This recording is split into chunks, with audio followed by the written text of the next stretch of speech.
Hello, it's nice to have you join us. You're watching Newsroom series on Channels Television.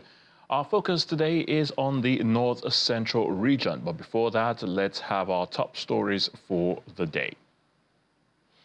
Ahead of the Edo State Off-Cycle Governorship poll scheduled for this Saturday, September the 21st, collection of sensitive and non-sensitive election materials from the office of the Central Bank of Nigeria in Benin City, the Edo State capital, has begun.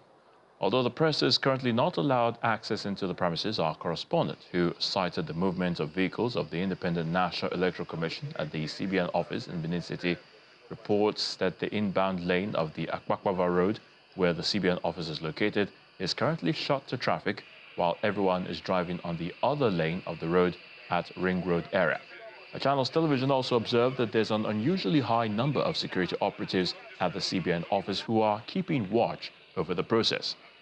Prior to this time, the Inspector General of Police, Mr. Kayode Egbetokun, had assured the public that the police is deploying 35,000 officers for their governorship election duties. As at the time of filing this report, INEC officials, including the State Resident Electoral Commissioner, Onugbomanoha, and the Zonal Supervisor, Ronda Gumos, had commenced examination and deployment of the sensitive materials to the local government areas. The Court of Appeal Abuja has granted the request of the federal government and former Chief Justice of Nigeria, Justice Walter Onogen, to settle out of court in an appeal challenging his removal as the CJN.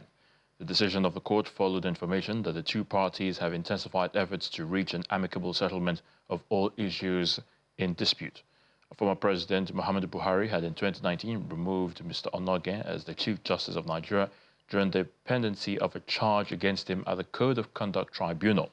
At the day's proceedings, lead counsel to the former CJN, Ogu Onoja, informed the court that the two parties are already having discussions on a peaceful resolution of the dispute.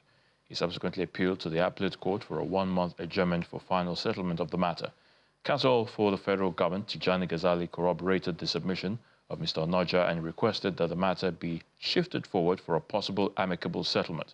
In a brief remark, Justice J. Oyewole directed them to file terms of settlement for adoption when eventually agreed upon. Justice Oyewole held that the terms of settlement must be documented and filed before the adjourned date for the court to adopt as its judgment in the matter. He subsequently fixed November the 4th as the return date for the two parties.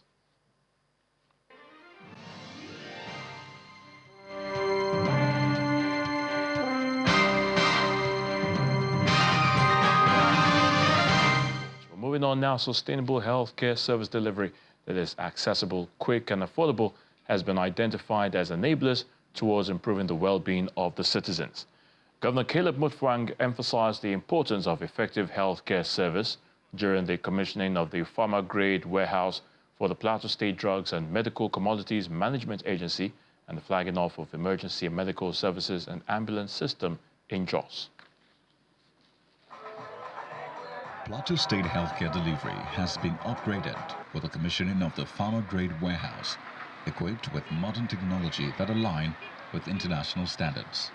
To formally commission this pharma-grade warehouse for the advancement of the good health of the people of Plateau State and even beyond.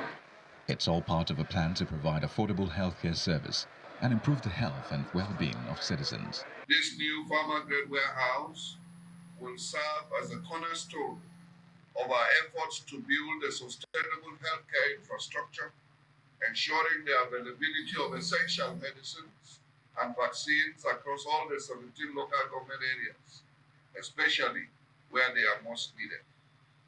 As we commission this state-of-the-art facility, we also open a new chapter in our pursuit of a more resilient, accessible, and responsive healthcare system. Top officials of the Federal Ministry of Health commend the state government's commitment to drugs and medical commodities management, which already has great reviews.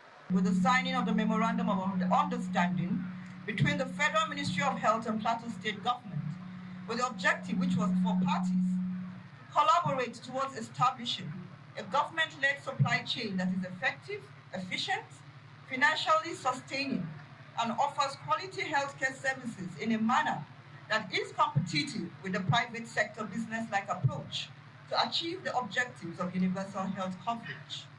Executive Secretary of the Plateau State Drugs and Medical Commodities Management Agency highlights the importance of such project in providing effective healthcare service to the people. With its advanced temperature control system, cutting-edge inventory management technology, and stringent security measures, this warehouse will play a crucial role in ensuring that life-saving medications reach patients in perfect condition and on time. We have invested a lot, not just in bricks and mortar, but in the future of healthcare. This warehouse will serve as a vital link between pharmaceutical manufacturers and healthcare providers. In addition to the commissioning of the pharma-grade warehouse, the governor also flags off the Plateau State Emergency Medical Services and Ambulance System, PLASEMSIS, which marks a significant milestone in the journey towards ensuring accessible and affordable healthcare. In a bid to enhance hygiene and sanitation in public secondary schools, the Niger State Governor, Umar Bago, has flagged off the distribution of kitchen utensils for schools across the state. The governor also announced that about half of the 2025 budget will go to the education and health sectors. The secretary to the state government, Abubakar Usman, who represented the governor during the distribution exercise in Mina, emphasized that the initiative aligns with the government's commitment to improving education and healthcare for all. 1.8 billion has been earmarked as matching grant to UBEG, and we are committed to the payment of the counterpart funds to support programs, projects in the sector. Therefore, today we are making available kitchen utensils to 56 boarding schools in line with the enhanced school feeding initiative in the state. This is a testament of our resolve to improve the standards of our schools and improve the quality of food served to the students. They will enjoy balanced meals that support their growth and learning, fostering a sense of community and cooperation among them. Meanwhile, the Commissioner for Basic and Secondary Education, Dr. Hadiza Mohammed, reveals that lack of essential kitchen utensils in boarding schools has been a major concern for the well-being of students, saying that it will not only improve the health of the students, but also contribute to their pursuit of excellence in education. As we distribute these kitchen utensils today, I want to echo the sentiments from Mr. Farmer Governor's 2024 budget speech, which emphasized the procurement of kitchen utensils in alignment with our enhanced school feeding initiatives. This effort goes beyond merely providing tools for meal preparation. It signifies a deep commitment to fostering a conducive learning environment for our students.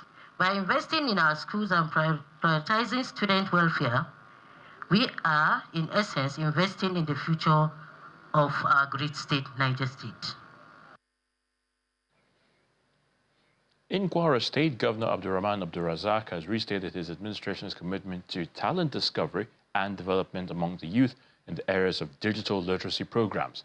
He stated this during the final of the free summer coding and digital literacy bootcamp organized by the Office of the Special Assistant on Digital Innovations. The 2024 Kwara Free Summer Coding and Digital Literacy Bootcamp was organized by the Kwara State Government to introduce youth, especially students in secondary schools, to the digital space. The final of the 6-week program is being held in this hall, with various schools trying to outdo each other.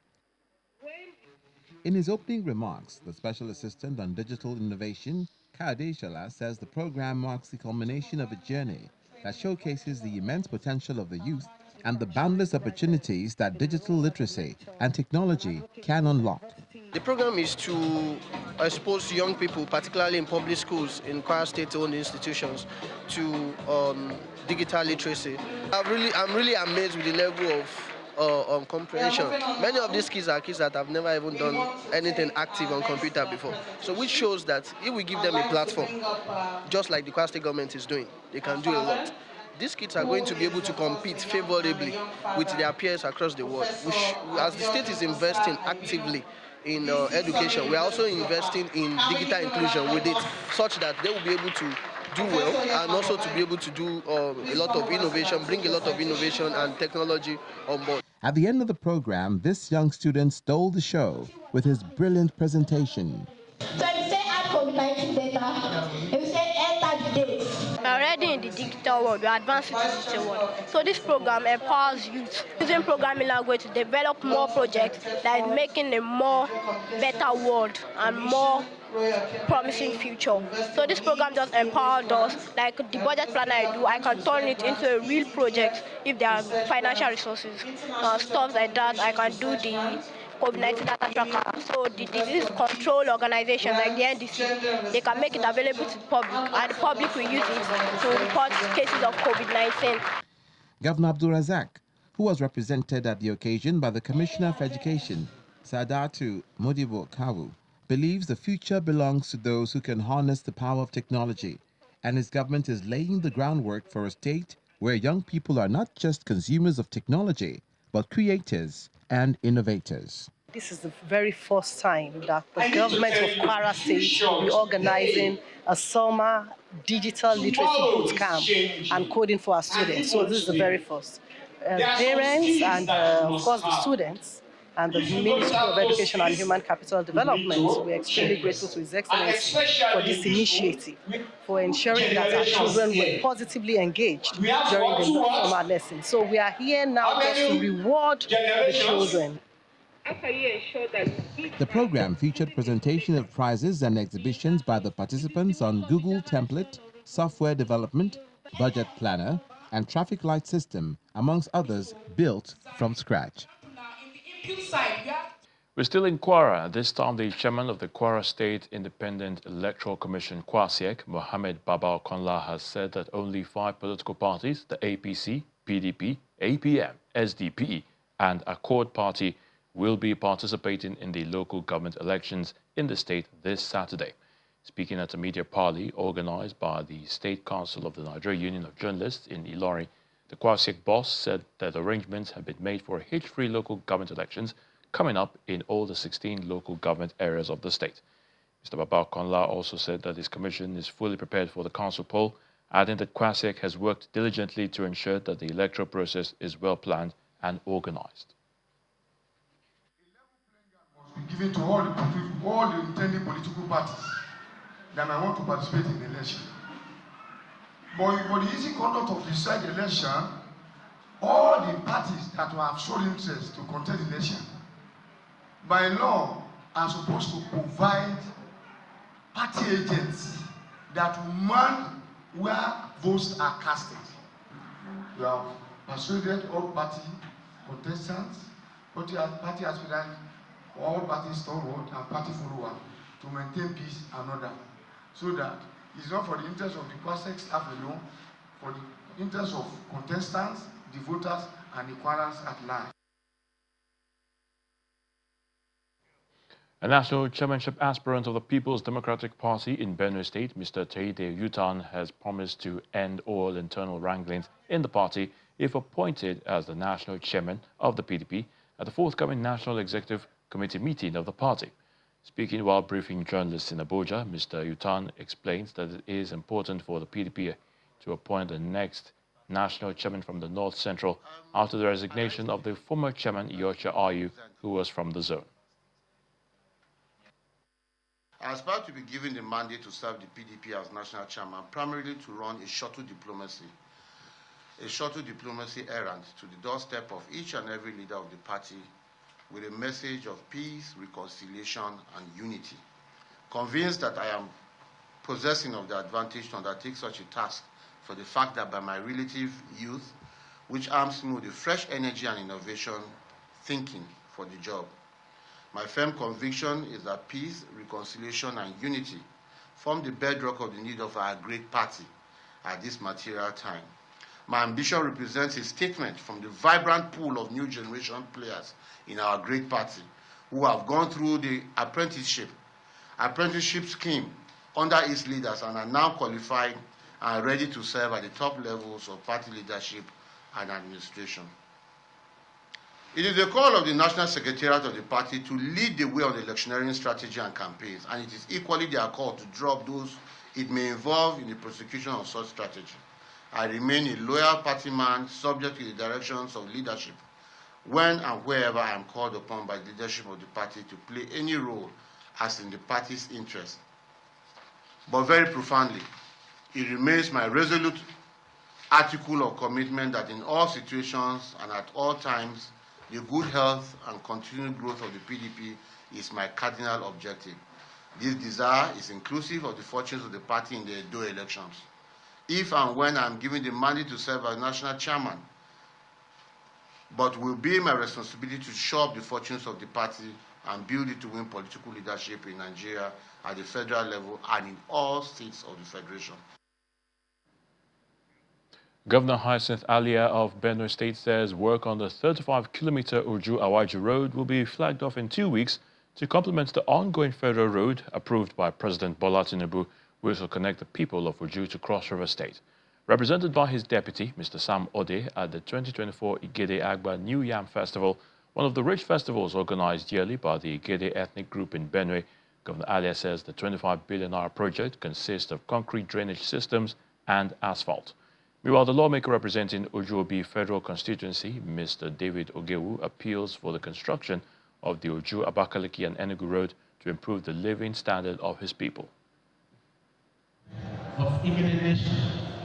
The 2024 Igede Agba New Yam Festival, organized yearly by the Igede ethnic group, the third largest group in Benue State after the Tiv and Idoma, commenced with a ministers' prayers conference at Ikachi in Oju local government.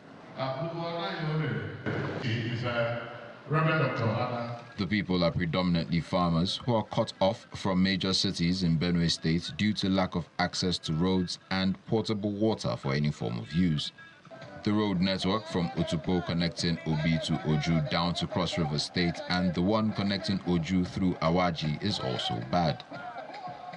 Governor Hyacinth Alia, who's represented, compliments the federal government with the construction of the 35-kilometer Oju-Awaji road. We told you that we were going to construct the road that emanates from Oju here all the way to Awaji. I want to assure you, by the message that has been given by the governor, that in 2 weeks' time, we are going to commence the construction of that road. The lawmaker representing Oju-Obi Federal Constituency uses the occasion to distribute empowerment items ranging from motorcycles to sewing machines and grinding engines. We were able to carry out some empowerment in several areas, and more of this will still be done even in couples of days to make sure that our people come out of this abject poverty and to have their business turn around. The national chairman of the All Progressives Congress, Mr. Abdullahi Ganduje, who's also represented by his aide, lauds the gesture. We want to commend the honorable member for this wonderful performance, from the empowerment, material empowerment to financial empowerment. And this is exactly what is expected with any politician who has gotten the mandate of the people to go and serve. So we are privileged to have him. And with him, I'm very sure our own is not going to be partial. I'm very sure that you will pick a good player. Perhaps the biggest side attraction to the Igede Agba is the presence of former Nigerian international footballer Ahmed Musa, who superintends the novelty match to commemorate the festival. And residents of Kogi State have been asked to avail the police with credible information that will enable them perform their duty of protecting lives and property, instead of posting frivolous things on social media to complicate issues. The Kogi State Commissioner of Police, Bertrand Onoha, stated this at the command headquarters in Lokoja, the state capital, while reacting to the killing of a traditional ruler, Chief Job Shagari, at Itama community in Dekina local government of Kogi State. He explained that those responsible for the killing of the monarch will be brought to justice.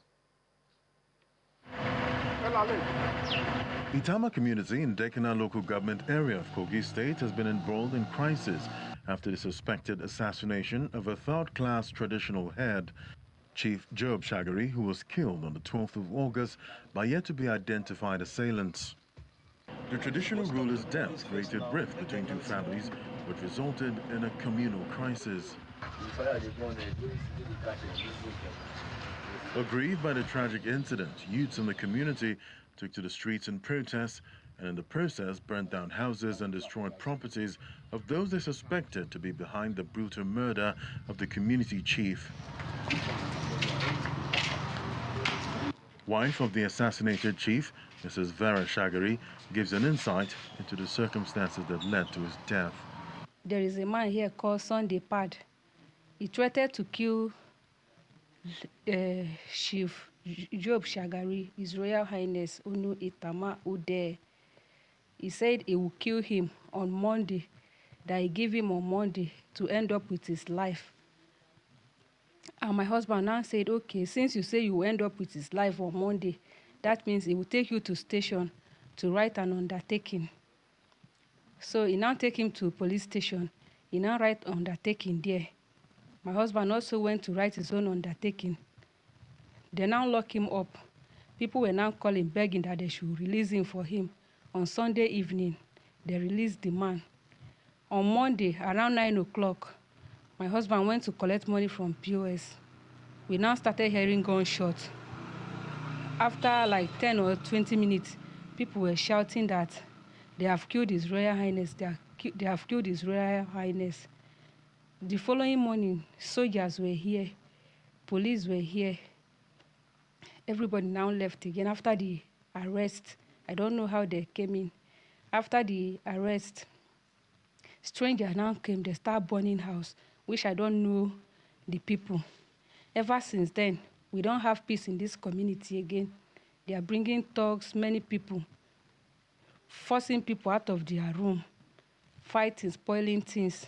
Nobody can stay in this village again. We are just restless. That is how people are just packing out of the community.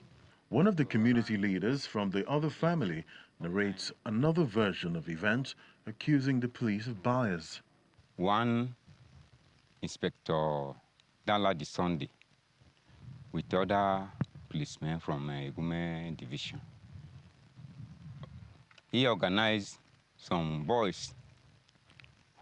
There were many in numbers, and they came forth alleging that the family we belong to, this is Okenyagwalo's family, that they are responsible or have hand in the assassination of the late chief, the late purported chief.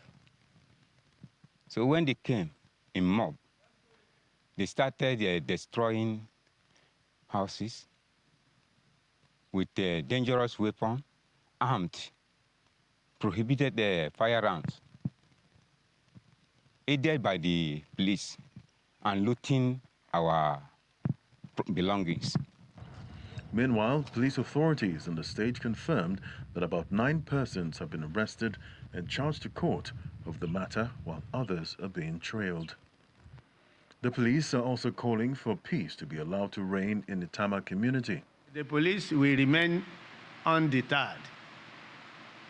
Our duty is to make sure there is peace, and we will do everything within our power to make sure that breakdown of law and order did not occur in the place. As investigations continue into the death of the 39-year-old chief, residents of Itama are asking government to come to their aid as they are presently homeless. That would draw the curtain on the program Newsroom series. Thank you so much for watching. I'm Ayotunde Balu.